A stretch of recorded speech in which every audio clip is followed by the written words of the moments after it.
অবশেষে চাটাচাটি সফল হইল রাশেদ খানের। রাশেদ খান এখন রাজনৈতিক সহকারী জনাব তারেক রহমানের, প্রধানমন্ত্রীর। তা আসলেই চাটলে এভাবেই চাটতে হবে, যাতে কিছু করা যায়। শুধু শুধু চাটাচাটি করলে তো কিছু হবে না। এই যে রাশেদ খান এতদিন ধরে জামাতের পিছনে যা লাগছিল, মানে জামাতের এপাশ দোপাশ দিয়ে বের করে দেয় রাশেদ খান, এতেই খুশি হয়েছে জনাব তারেক রহমান। খুশি হয়ে রাশেদ খানের তার রাজনৈতিক সহকারী বানাইছে।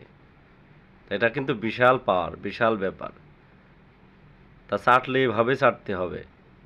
এতে জনগণ কি শিখলো? যে চাটাচাটি করতে হবে, তাহলে উপরে ওঠা যাবে।